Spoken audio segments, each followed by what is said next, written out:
De retour dans l'Africa Newsroom, nous sommes toujours en compagnie de John Binit Dzaba, il est entrepreneur. Nous sommes également en compagnie d'Amin Bachouti qui est trader et de notre éditorialiste Gracia Rokindikisa. Place tout de suite à notre dossier du jour.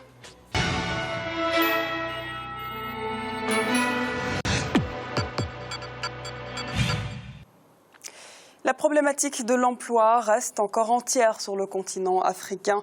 Des cabinets privés de recrutement voient le jour pour faciliter l'accès à l'emploi pour les demandeurs et pour les entreprises en favorisant l'accès à des ressources humaines de qualité. Décryptage de leur fonctionnement dans ce reportage d'Emmanuel Milimono.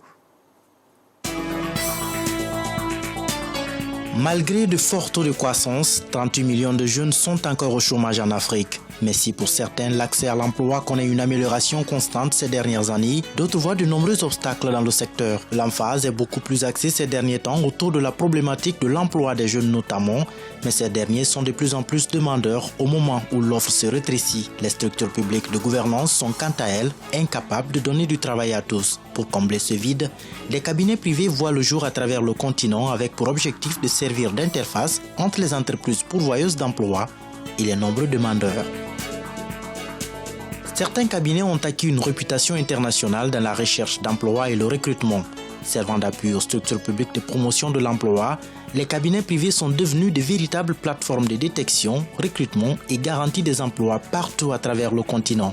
Des mines à l'agriculture, en passant par l'énergie, les BTP, les services, les banques, assurances et autres, les grandes sociétés internationales se basent désormais sur les cabinets privés de recrutement à l'image de IQB Farm, un cabinet spécialisé dans la détection des talents en Afrique. El siguiente sueño es reunir África, es la imagen más grande que tenemos. Queremos que Nous avons pour rêve d'unir l'Afrique avec notre plateforme IQB Farm. Notre continent doit être comme un seul pays. La crise ne devrait pas être pour un pays, mais pour tout le continent.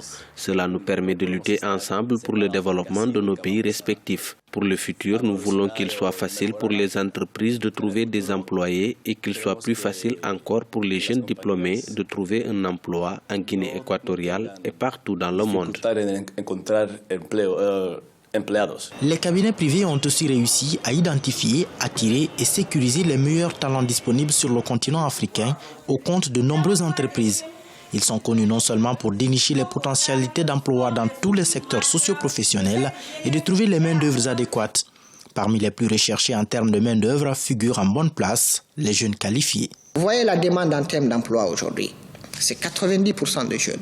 Si ce n'est que pour des mesures politiques ou des besoins politiques, c'est une redondance même de parler d'emploi jeune. Parce qu'en réalité, les 90% des demandes d'emploi que nous recevons chez nous, en tant que cabinet de recrutement, est constitué essentiellement que de jeunes. Tout ce que nous faisons en faveur des demandeurs d'emploi est gratuit. Vous vous rappellerez que l'OIT est contre le fait qu'une structure peut faire payer quelqu'un qui cherche du travail. Et donc, même les cabinets, nous veillons à ce qu'on ne fasse pas payer un centime aux demandeurs de l'emploi. Et nos textes de loi ont repris les mêmes informations pour protéger les demandeurs d'emploi. Et donc, le Code du travail guinéen est contre faire payer un demandeur d'emploi pour le fait de l'accompagner. En Afrique, l'accès à un emploi décent n'est pas chose aisée. Plusieurs facteurs sont à la base de cette situation de désespoir qui pousse plusieurs jeunes à prendre le chemin de l'exil. Parmi ces facteurs, la rareté des opportunités d'emploi, la faible formation des jeunes qui ne répond pas souvent aux besoins du marché, les conditions économiques difficiles et le clientélisme qui gangrène ces milieux.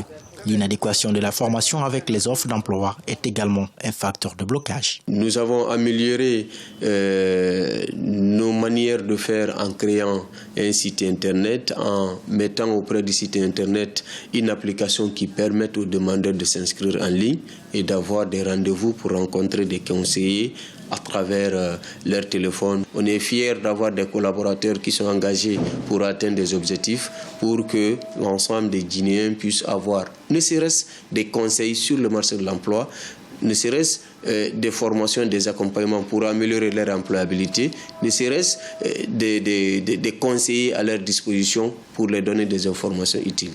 L'obtention d'un diplôme universitaire ou professionnel ouvre une nouvelle page dans la vie des jeunes Africains. Elle constitue pourtant l'écrasante majorité de la population, mais son employabilité reste encore une problématique entière. Le partenariat public-privé s'offre aujourd'hui comme une solution efficace à cette épineuse question. Lo que QFAM quiere hacer es que crear un poco más de esperanza y para los guinéanos. Avec la crise mondiale, l'emploi salarié est devenu très difficile à trouver. Et QB Farm a été créé pour donner de l'espoir aux équato-guinéens qui sont au chômage. Nous voulons créer une base de données capable de lier les entreprises et promouvoir une créativité durable. Coger otros tipos de ideas para crear compañías, o sea, que no sea todo petrolera, puede ser de agricultura, cortar el pelo, o sea, otras cosas. Selon certaines prévisions, au cours des 2 prochaines décennies, l'Afrique subsaharienne comptera chaque année 500 000 jeunes âgés de 15 ans supplémentaires. La jeunesse de la population africaine pourrait représenter un énorme atout économique pour le continent, à condition qu'elle soit rationnellement utilisée. Au jour d'aujourd'hui, à travers notre réseau d'agences et notre lien par Internet, nous sommes connus de tous les usagers, à savoir les entreprises de la place et les demandeurs pour la plupart. Selon la Banque mondiale, les jeunes représentent 60% de l'ensemble des chômeurs africains. Et ces cabinets privés de recrutement, en ligne ou par bureau interposé, ont aujourd'hui accès à la plupart des offres d'emploi dans le pays. La maîtrise du terrain et la connaissance des main-d'œuvre locales en font des interlocuteurs et des appuis stratégiques pour les sociétés étrangères notamment. Mais au-delà de l'offre d'emploi, certaines d'entre elles offrent des services de formation et des stages aux jeunes demandeurs. Face au rétrécissement des perspectives d'insertion professionnelle, ces cabinets sont devenus des plateformes incontournables. Monsieur Bachuti, je me tourne vers vous. Les initiatives, on le voit, se multiplient pour résorber ce chômage. Comment ces structures privées contribueraient à endiguer ce fléau, d'après vous? Bien, bon, alors, il faut tout d'abord dire qu'il y a plusieurs types de besoins au niveau des entreprises. Il y a des besoins au niveau des profils hautement qualifiés, des profils de cadres supérieurs, et puis au niveau de la main-d'œuvre tout en bas de l'échelle. Ce qui se passe, c'est que en Afrique, on a du mal à avoir des ressources humaines hautement qualifiées, et ça peut passer par ce type d'entreprises-là qui vont aller un peu à la quête de ces profils-là, que ce soit sur le marché local ou à travers des événements à l'étranger, notamment en France. Donc des Africains de l'extérieur qu'on vient chercher pour les ramener en Afrique. Est-ce que les conditions sont réunies pour qu'elles retournent justement sur le continent? Je pense que, vu la conjoncture, la divergence en fait, quelque part de conjoncture économique entre, on prend l'exemple de l'Europe et l'Afrique, d'un côté on a des difficultés au niveau de l'insertion de l'emploi de manière générale et plus spécifique pour les jeunes diplômés issus de l'Afrique, voilà, d'une communauté voilà, africaine. Et ce qui fait que, il y a ce fait-là, et ensuite il y a le fait qu'en Afrique, selon les pays, on peut avoir un taux de croissance assez important qui peut absorber quelque part ce flux migratoire. Et donc, pour moi, ces structures-là, elles sont tout à fait légitimes et elles ont une valeur ajoutée. Il y a 2 semaines, j'ai assisté à un événement identique qui s'appelle Forum Horizon Maroc, qui était organisé par l'association marocaine des Marocains dans les grandes écoles et qui a donc fait participer les plus grandes entreprises marocaines, notamment donc, les banques, l'OCP, etc. Donc une interface pour ramener des Marocains travailler dans des grandes entreprises marocaines au Maroc cette fois. Au Maroc et pour l'Afrique également. Je sais qu'elles innovent par moment en fait, au niveau de ces entreprises-là pour répondre spécifiquement aux besoins des entreprises. Elles peuvent, par exemple, en amont, classer les profils, leur faire passer des tests, faire un filtre quelque part et de faire gagner du temps aux entreprises. Gratien, voilà. Ce que M. Bachuti soulève, c'est un peu le problème de la formation sur place en Afrique. Pourtant, on a de grandes écoles. On a l'ISM, par exemple, à Dakar. On a l'école polytechnique en Côte d'Ivoire. Enfin, est-ce que les interfaces arrivent à trouver des postulants en adéquation avec la demande sur le continent? Est-ce que l'offre et la demande sont finalement compatibles? Alors, au niveau de l'emploi? Je pense que vraiment, c'est un faux problème. Le problème de ces cabinets ou les problèmes de la formation, pour moi, c'est un faux problème. Quel est le problème alors? Le vrai problème, c'est que la croissance en Afrique qu'on a on pourrait dire qu'elle est suffisante. 6%, 8%. En tout cas, elle est bonne par rapport aux autres pays. Elle est bonne, mais le récession. problème qu'on a en Afrique, c'est que la croissance qui crée de l'emploi en Europe, en France, par exemple, dès qu'on a 2%, ça crée de l'emploi. En Afrique, on a une croissance de 6%, ça ne crée pas de l'emploi. Et en même temps, ces cabinets, on va dire, il y a des cabinets, les cabinets ne placent que les gens, les emplois qui sont là. Même sans cabinet, si une entreprise veut recruter, l'entreprise va recruter. Même si les gens ne sont pas bien formés, l'entreprise va les former. Il y a des formations à l'interne. Il y a assez d'écoles en Afrique pour former au moins sur les fondamentaux, pour que les entreprises puissent les former. Le problème, c'est le problème d'emploi. C'est que nos entreprises, finalement, sont des entreprises, des fois, qui font dans la même logique. La banque, l'assurance, il y a peu de création, disons, de la matière. On a quand même des secteurs innovants, on a le numérique qui explose, on a l'agriculture le numérique qui ne crée pas assez de... Donc pas de création d'emplois de la part des entreprises. Et l'auto-entrepreneuriat dans tout ça. Non, l'auto-entrepreneuriat, ça c'est... C'est encore un autre problème. Des gens qui peuvent se dire qu'ils ont du travail, mais en réalité... Mais comment résorber ce chômage? Ces cabinets de recrutement, elles proposent en tout cas une interface entre les entreprises et ces milliers de jeunes. Juste les emplois qui existent. Monsieur Nzaba? Moi, je crois qu'il faut voir le problème selon différents pays. Parce que nous prenons le cas du Congo. Chez nous, il y a eu un boom pétrolier, il y a eu suffisamment d'argent, mais on constate que sur beaucoup de secteurs, il y a une mainmise du pouvoir sur les entreprises, sur les sociétés. Donc, elles appartiennent au fils du président, elles appartiennent au neveu du président. Donc, à ce niveau-là, il y a... Donc, les Congolais ne sont pas employés dans ces entreprises, d'après vous? Non, c'est le constat. Il n'y a jamais eu d'appel d'offres. Donc, il n'y a aucun Congolais qui travaille dans les sociétés d'État dont vous parlez? Écoutez, je ne dis pas aucun Congolais. Il faut nous dire clairement ce que vous dites, monsieur Nzaba. Quand on parle de la mainmise, c'est-à-dire c'est quoi? J'ai cité tout à l'heure, on prend les parents, on prend la famille. Donc, chez nous, par exemple... Ils ont besoin d'emploi. Mais écoutez, là, dans ce cas, on cherche ceux qui peuvent apporter... Et puis, il n'y a pas forcément que des entreprises d'État. Il y a plein d'entrepreneurs au Congo. Oui, mais écoutez... Et qui n'emploient pas. Non, ce n'est pas qu'ils n'emploient pas. Moi, je vous dis simplement que, sous le cas du Congo, tout est réservé au pouvoir. Vous voyez, vous pouvez citer toutes les sociétés, elles appartiennent à. Et on ne facilite pas ceux qui sont là à créer des sociétés. Vous voyez, essayez de voir seulement sur le rang pour la création des sociétés. Nous sommes les avant-derniers au monde. Vous voyez, donc il n'y a aucune politique qui est mise en avant pour... Donc pas de politique au Congo pour résorber le chômage. Oui, qu'est-ce qui manquerait alors à votre pays? Qu'est-ce qu'il faudra faire? Mais c'est la volonté du pouvoir. Si vous avez un pouvoir qui est là, qui est juste pour bloquer les Congolais, on n'avancera pas.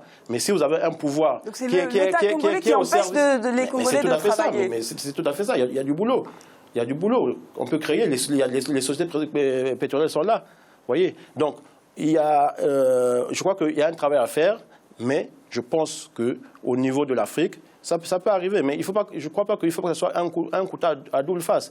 Qu'on vienne recenser les intellectuels chez nous et les ramener ailleurs. Vous voyez? Donc la fuite des cerveaux, justement. Voilà, donc, cette fuite des cerveaux, est-ce qu'on a la possibilité de l'éviter aujourd'hui? Et est-ce que, si jamais cette fuite de cerveau est trop conséquente, essayer de limiter les dégâts au maximum, Gratien? Non, moi je pense que la fuite de cerveau, on peut en parler quand ça sort de l'Afrique.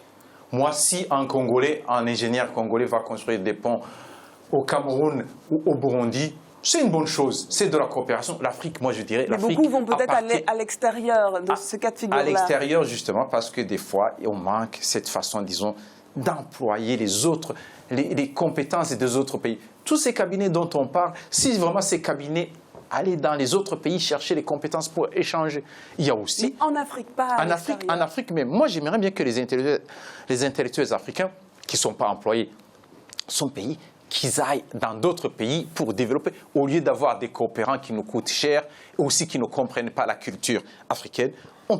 Il peut y avoir des échanges. Il y a des pays qui commencent à faire des échanges. Je vois par exemple un pays comme le Rwanda qui fait des échanges au niveau de l'aviation avec la Tanzanie, qui fait des échanges avec la Guinée, même d'autres pays, même le Cameroun et les autres pays. C'est de bonnes initiatives. Et on parlait tout à l'heure de l'adéquation entre la formation et l'offre qui est demandée sur place. D'après vous, Monsieur Bassouti, quel secteur est aujourd'hui, en tout cas, porteur en termes d'emploi sur le continent ? Pour moi, vraiment, il faut positionner la chose et savoir ce qu'on veut et regarder le futur quelque part. Le problème de l'Afrique, le problème de l'Afrique, c'est un problème au-delà de tous les problèmes classiques connus, l'électrification, etc., j'en passe. Le plus gros problème des pays africains, c'est la diversification. Il y a une forte exposition en matières premières. On ne peut pas imaginer toute l'économie d'un pays qui est basée uniquement sur le cours du baril du pétrole. Et notamment donc, les derniers trimestres, on a eu un choc économique là-dessus. Ben voilà, ça s'est impacté sur la croissance. Et donc, après, donc diversifier les économies pour ouvrir d'autres secteurs et créer de l'emploi. Exactement. Et en plus, au-delà de tout cela, il y a un acteur économique extrêmement important par rapport à l'Afrique, un partenaire, et on en parle souvent, mais pas assez, c'est la Chine. Et ce qui se passe avec la Chine, c'est qu'elle est en train de passer, de changer de structure économique. Elle est en train de passer d'une économie qui exporte à une économie basée sur la consommation locale. Une économie qui est plutôt industrialisée vers une économie de services. Et ça va quelque part faire augmenter les salaires en Chine, et ils seront plus compétitifs et ils vont chercher de la main-d'œuvre ailleurs. Et je pense que ça va venir en Afrique parce que c'est là où on a une explosion démographique. Il y a des ressources et il faut juste ajuster quelque part cela avec la demande qui va venir et préparer cela et pas subir cette explosion démographique. Et pour finir, on est en train d'assister à une quatrième révolution industrielle, qui est celle de la robotique, des nanotechnologies, de l'intelligence artificielle, etc. Et vraiment, il y a un potentiel énorme là-dessus. L'Afrique, il ne faut pas qu'elle se rate. Beaucoup de défis, en tout cas, on suivra ça avec attention. On va procéder au rappel des titres qui ont été développés en début d'émission, avec d'abord les principaux ministres du gouvernement de Gambie qui ont prêté serment. 10 des 18 ministres de l'exécutif ont prêté serment lors d'une cérémonie officielle ce mercredi, 6 jours donc après le retour dans le pays du président Adama Barrow. Dans le reste de l'actualité, hommage au Cameroun, l'adieu du chef de l'État Paul Biya à ses officiers décédés a eu lieu ce vendredi. Le président de la République a présidé l'hommage au personnel militaire décédé le 22 janvier dernier lors d'un crash d'hélicoptère. Nous allons à présent marquer une courte pause. On se retrouve dans quelques instants pour la suite de l'Africa Newsroom.